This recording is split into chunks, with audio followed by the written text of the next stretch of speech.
تو میں نے آپ سے بتایا کہ یہ قدر جو ہے، ایک تو اسی سے لفظ قدرت بنا ہے، اور نمبر دو اسی سے کسی شے کی قدر و قیمت، اور پھر اسی کے معنی ہے اندازہ مقرر کر دینا، کسی شے کا اندازہ مقرر کر دینا، یہ قدر ہے۔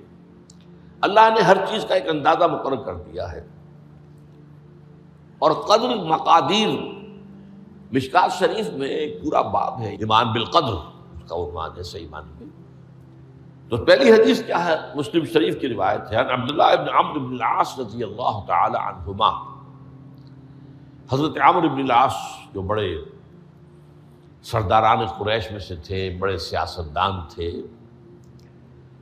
اور بڑے بہادر انسان بھی تھے، ان کے بیٹے ہیں عبداللہ۔ اور بڑی دلچسپی کی بات یہ ہے کہ باپ اور بیٹے کے مزاج میں بود المشرقین تھا، وہ تھے جنگجو اور سیاستدان اور بڑے سرداروں میں سے، یہ تھے انتہائی زاہد و عابد، انتہائی زاہد و عابد۔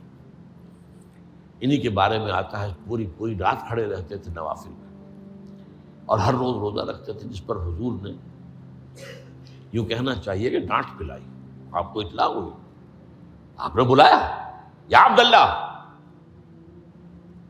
اولم اخبر انک تقوم اللیل و تصوم النہار تصوم الدہر، کیا مجھے یہ خبر نہیں دی گئی ہے؟ یعنی مجھے یہ خبر ملی ہے کہ تم پوری رات کھڑے رہتے ہو، نماز پڑھتے ہو، تم ہر روز روزہ رکھتے ہو، اب کیا کرتے؟ بلا یا رسول اللہ، جھوٹ بولنے کا تو ارادہ ہے ہی نہیں، اور ہو بھی نہیں سکتا۔ فرمایا لا تفعل، سخت سے بات۔ وہ عبداللہ ابن عمرو ابن العاص رضی اللہ تعالیٰ عنہما اس کے راوی ہیں، قال رسول اللہ صلی اللہ علیہ وسلم کتب اللہ مقادیر الخلائق قبل ان یخلق السماوات والارض ب50,000 سنہ۔ اللہ تعالیٰ نے مقداریں اور تقدیریں، ابھی دو الفاظ میں بولوں گا تاکہ آپ کے ذہن میں بات رہے، معین کر دی تھی، لکھ دی تھی آسمانوں اور زمین کی تخلیق سے 50,000 سال قبل۔ یہ ہے قدر، ہر چیز کی ایک تقدیر جو ہے وہ معین ہوئی ہے۔ اب آئیے اس میں کتاب سے مراد کیا ہے؟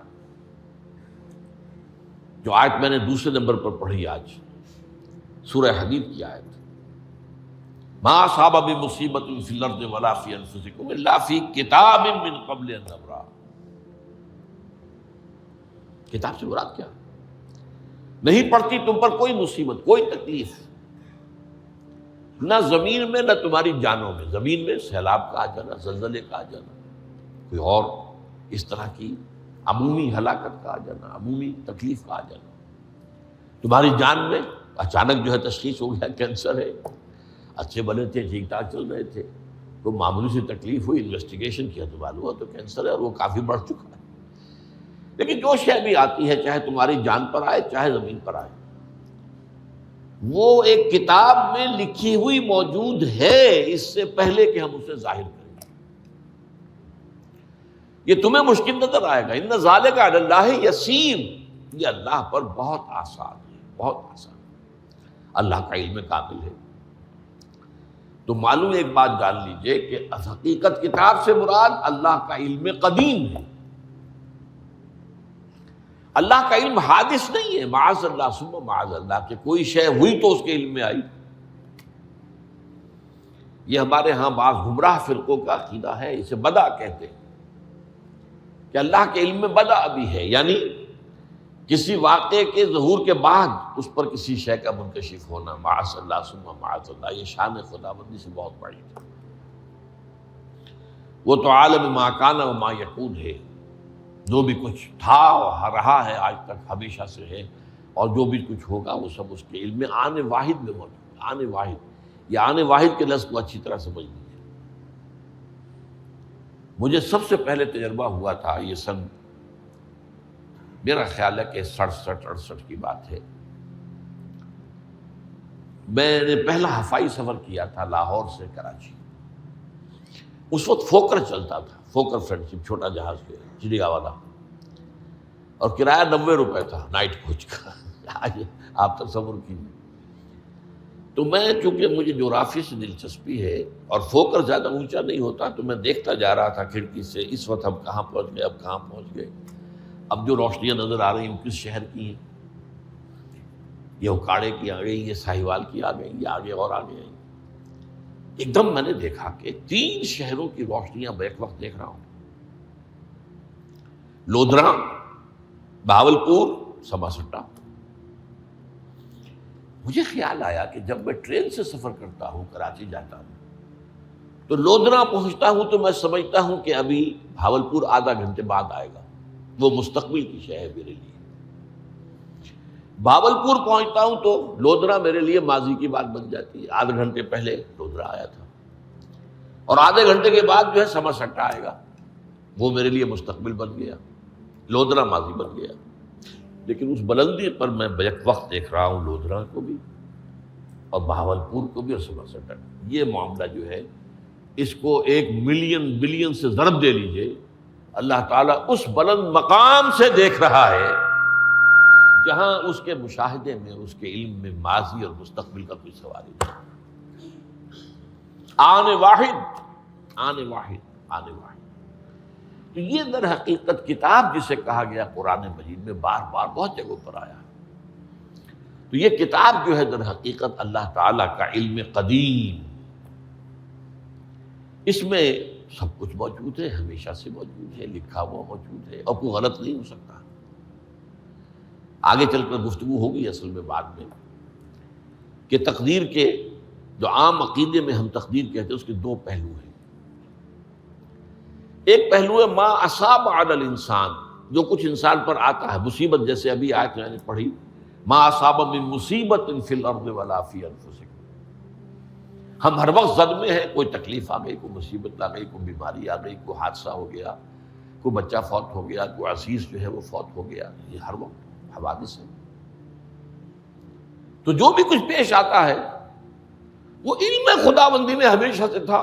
یہی وجہ ہے کہ ایک اور حدیث ہے ابن الدیلمی سے، لمبی حدیث ہے وہ، لیکن اس کے اندر جو آخری ٹکڑا ہے وَتَعْلَمَ، یعنی انسان کے نجات کے لیے لازم ہے کہ یہ بات بھی تم جان لو انما اصابک لم یکن لیخطئک وانما اخطأک لم یکن لیصیبک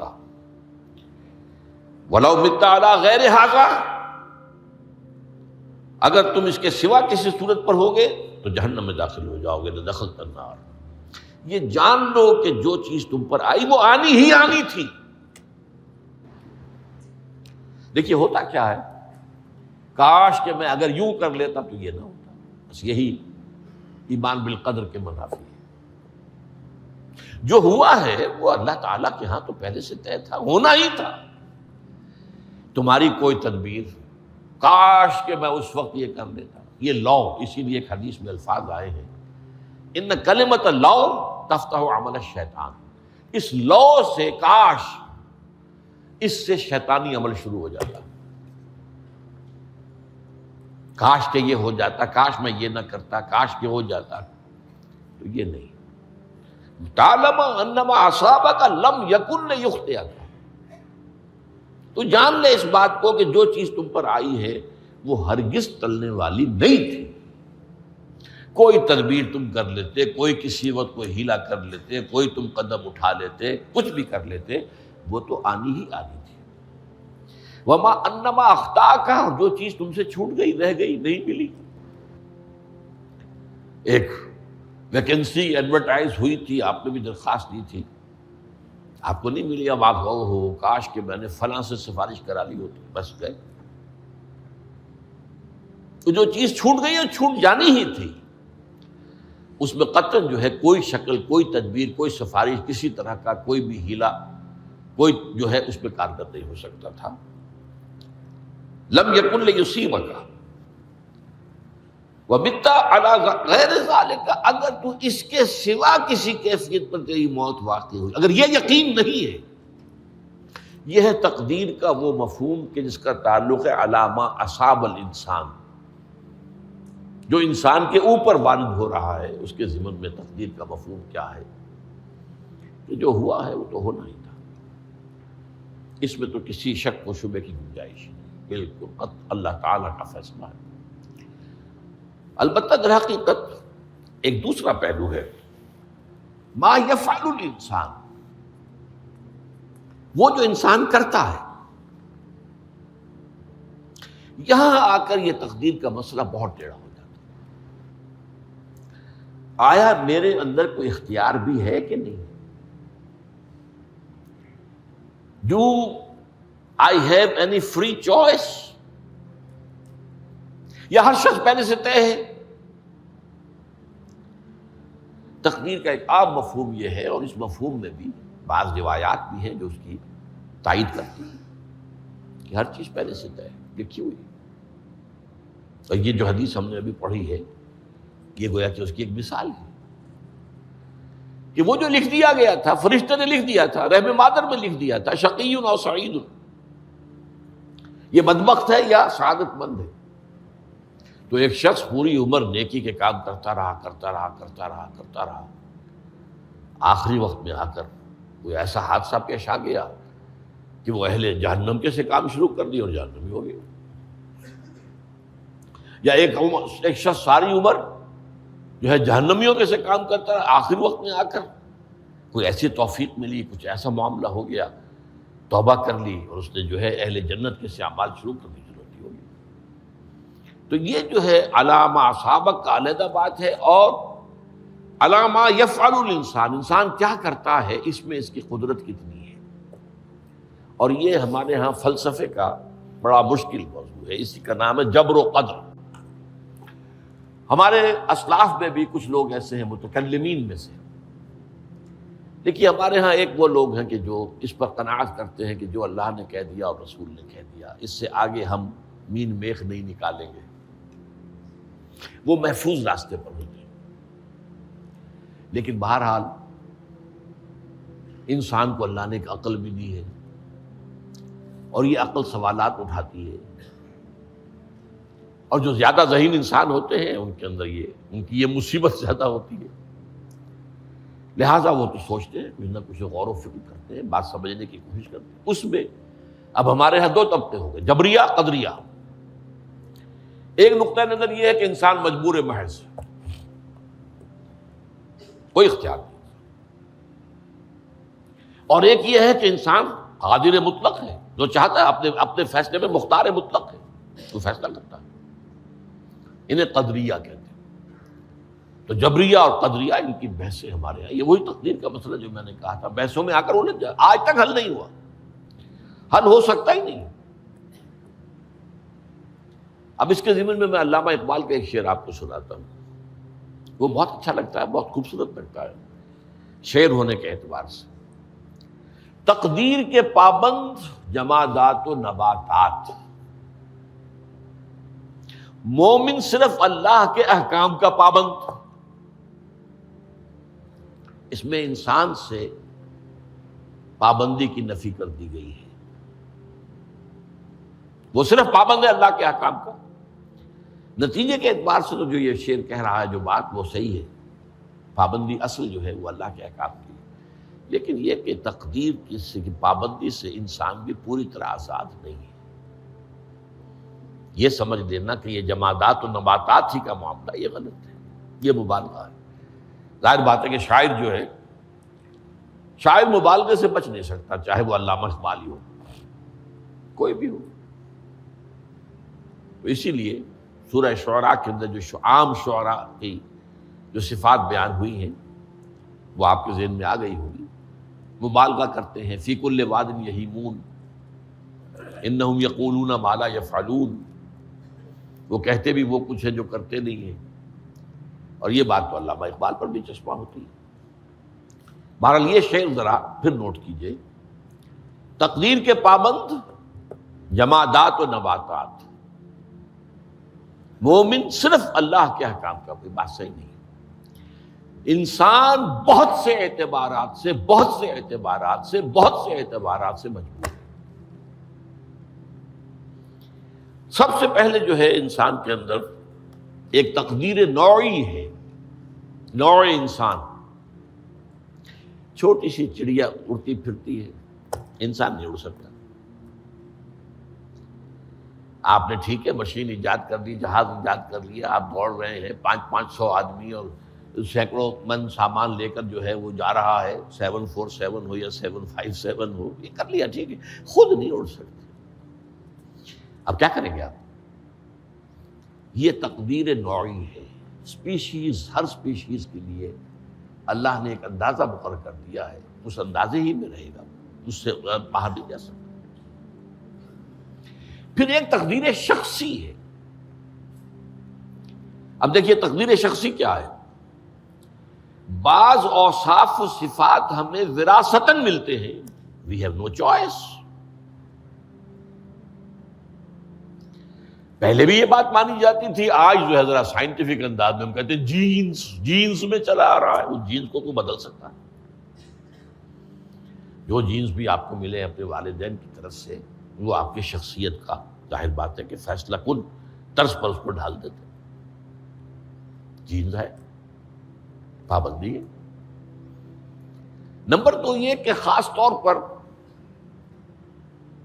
جو گھر کا ابتدائی ماحول ہوتا ہے، ماں کی گود اور ابتدائی گہوارہ گھر کا، اس کے جو اثرات مرتسم ہو جاتے ہیں شخصیت کے اوپر، وہ بھی بڑے مستقل ہوتے ہیں، پختہ ہوتے ہیں۔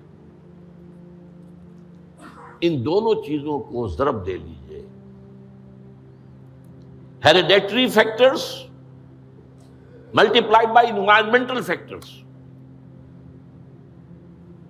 اس سے مل کر ایک شے تیار ہوتی ہے جس کو قرآن کہتا ہے شاکلہ۔ قُلْ كُلٌّ يَعْمَلُ عَلَىٰ شَاكِلَتِهِ فَرَبُّكُمْ أَعْلَمُ بِمَنْ هُوَ أَهْدَىٰ سَبِيلًا، سورہ بنی اسرائیل۔ شاکلہ کسے کہتے ہیں؟ شاکلہ شکل دینے والی شے۔ آپ کو لوہا ڈھالنا ہے، کوئی خاص پرزہ بنانا ہے، اس کا پہلے سانچہ بناتے ہیں ہم، لوہے کو پگھلا کے اس میں ڈالیں گے تو جیسا سانچہ ہوگا ویسا ہی لوہا جو ہے وہ شکل اختیار کرے، اسے شاکلہ کہتے ہیں۔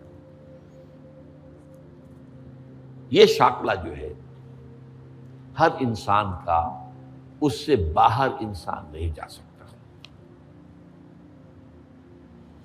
اس کے اندر اسٹرگل ہوگی، اس کے اندر اس کی جد و جہد ہوگی، لیکن اس کا یہ مطلب نہیں ہے کہ اس کا کوئی فری چوائس ہے۔ فری چوائس ہے،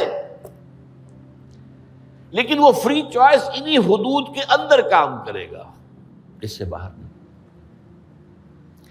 اس بات کو مختلف احادیث میں حضور نے بہت خوبصورتی سے بیان کیا۔ ایک حدیث بڑی اہم ہے، بڑی اہم ہے، الناس کالمعادن، انسانوں کی مثال بھی معدنیات کیسی ہے۔ اب سونے کی معدنیات میں سے سونے کی جو اور ہے، اب پتہ نہیں اردو میں مجھے معلوم نہیں اور کا ترجمہ کیا کرتے ہیں عام طور پر، لیکن جانتے ہیں اور وہ کچی دھات جس سے کو صاف کر دیتے ہیں تو پھر وہ دھات جو ہے خالص شکل میں سامنے آ جاتی ہے۔ سونے کی اور سے سونا بنے گا، چاندی کی اور سے چاندی بنے گی، سونا تو نہیں بن سکتا، جتنا چاہے صاف کر لیں، وہ اور تو مستقل ہے۔ الناس کالمعادن خیارکم فی الجاہلیت خیارکم فی الاسلام،